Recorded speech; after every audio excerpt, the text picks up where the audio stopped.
चंद खबरें आपके सामने में रख देता हूँ। एक तो पंजाब असेंबली की तहलील को लेकर बहुत ज़्यादा रौला पड़ा हुआ था, इस पे सबके अपने अपने खदशात थे, लेकिन ये खबर मैं आपको कंफर्म कर देता हूँ और ये खबर मेरे पास अभी थोड़ी देर पहले आई है। मेरे अपने सोर्स ने मुझे ये बताया है, क्योंकि मैंने उससे सवाल पूछा, उसने मुझे कंफर्म किया कि वाकई में ऐसा हुआ है। एक समरी है जिसपे पंजाब असेंबली की तहलील की जो समरी है वो परवेज़ इलाही ने इमरान खान साहब के हवाले मुबैना तौर पर कर दी है। सोर्सेज ये खबर दे रहे हैं और मैंने जब कंफर्म किया अपने एक सोर्स से तो उसने कहा जी बिल्कुल ये हो चुका है और इमरान खान साहब को मिल गई है। तो ये परवेज़ इलाही साहब का एक दानिशमंदाना फैसला है, क्योंकि इससे वो अपनी अगली जो सियासत है उसको भी महफूज रख सकेंगे, क्योंकि सियासी मुस्तकबिल पाकिस्तान तहरीक इंसाफ के साथ है, सियासी मुस्तकबिल PDM की जमातों के साथ नहीं है। ये तो बात क्लियर है और कुछ बातें और मुझे पता है, लेकिन उनको हम बचा रखते हैं, फिर किसी वक्त बात करेंगे। कुछ चीज़ों का फैसला जो है वो वक्त को करने दिया जाए, वक्त फैसला करेगा कि किसी मामले के ऊपर किसका मौक़िफ़ ठीक था।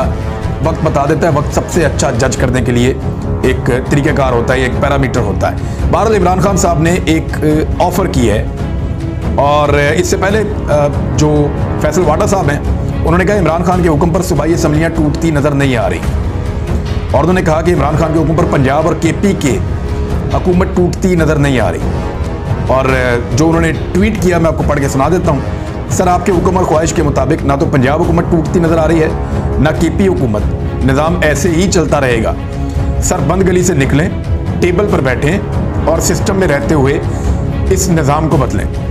मनफी सियासत जो आपके इर्द गिर्द सांप कर रहे हैं, इसका कोई फ़ायदा नहीं, ये सांप पहले ही ले डूबे हैं।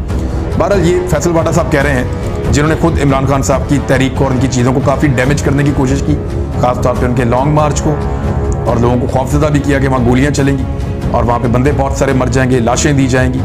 तो फैसल वाडा साहब बहुत सारी बातें अरशद शरीफ साहब के केस के बारे में भी कर चुके हैं, लेकिन अभी तक तमाम तरह हमदर्दियों के बावजूद उन्होंने जो उनका बुनियादी हक था कि वो जाते और उनकी फैमिली को मिलते और उनके साथ बातचीत करते, वो फैसल वाडा साहब ने नहीं किया।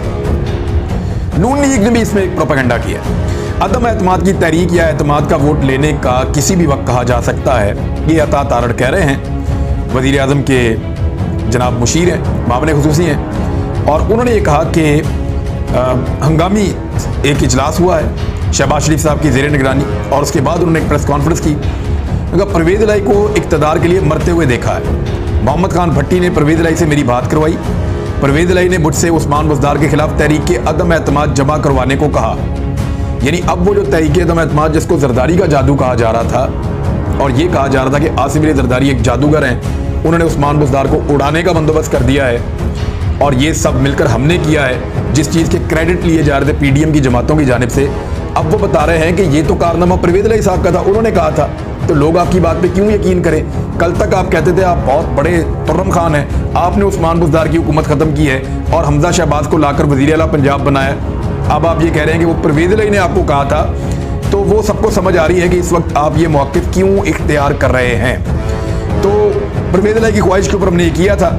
सूबाई असम्बली तहरील से मुतल्लिक बात करते हुए अता तारड़ ने कहा कि तहरीक अदम एतमाद और एतमाद का वोट लेने का किसी भी वक्त कहा जा सकता है। तहरीक अदम एतमाद पेश हो जाने पर असम्बलियाँ तहलील नहीं की जा सकती। तहरीक अदम एतमाद पर कार्रवाई और तहरीक अदम एतमाद कामयाब नहीं हो सकती। वजह यह है कि परवेज़ इलाही अपने खिलाफ वोट डलवा नहीं सकते और PTI उनके खिलाफ वोट डालेगी नहीं। दो ही जमातों का इत्तेहाद है, तो हमजा के पास नंबर पूरे होंगे नहीं अपोजिशन के पास, तो अदम एतमाद तो कभी भी कामयाब नहीं हो सकती।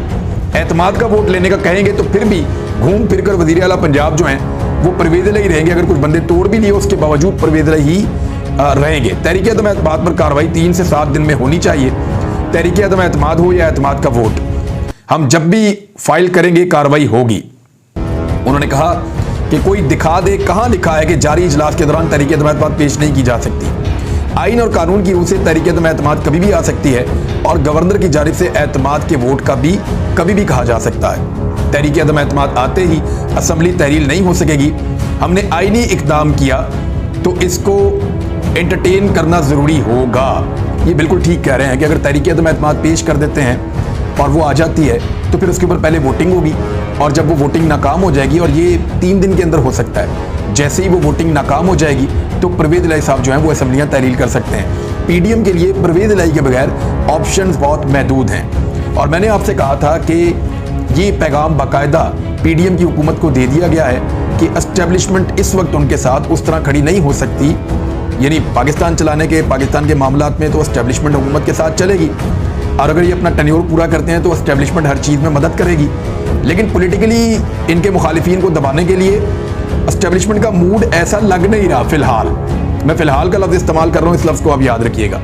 फिलहाल ऐसा दिखाई देता है कि शायद एस्टेब्लिशमेंट ने यह फैसला किया है कि हमें इस मामले से बाहर रखा जाए। और मेरे पास जो इन्फॉर्मेशन है वो भी यही है कि ये पैगाम पहुंचा दिया गया है कि आप इमरान खान से बात कर लें, उसको कायल कर लें, उसके साथ इंतखाबात का टाइम फ्रेम तय कर लें और उसमें आप चीज़ों को रिजॉल्व कर दें। अगर उन्होंने 2 असम्बलियाँ तहलील कर दी आइन और कानून के मुताबिक, तो फिर इलेक्शन में जाना पड़ेगा। और पाकिस्तान में ये मजाक नहीं हो सकता कि आप पहले 66% पाकिस्तान का एक दफ़ा इलेक्शन करवाएं, फिर 100% पाकिस्तान का दोबारा। क्योंकि 100% मैं इसलिए कह रहा हूं कि कौमी असम्बली का इलेक्शन और सूबाई असम्बली का इलेक्शन इकट्ठा होता है ना, तो एक ही दफा पोलिंग स्टेशन बनते हैं और उन्हीं पोलिंग स्टेशन के अंदर आकर लोग सूबाई और कौमी असम्बली का वोट एक साथ डाल देते हैं। लेकिन अगर आप सूबाई असम्बलियों का वोट पहले डलवा देंगे तो दोबारा 100% पाकिस्तान का इलेक्शन होगा, क्योंकि कौमी असम्बली का वोट भी वहीं पर आके डलेगा और दोबारा वही सारी एक्सरसाइज होगी। तो ये दुगने पैसों से लगभग 70% ज्यादा पैसे लगेंगे 2 मरतबा इलेक्शन करवाने से, और पाकिस्तान की इकॉनमी इसका बोझ नहीं उठा सकती।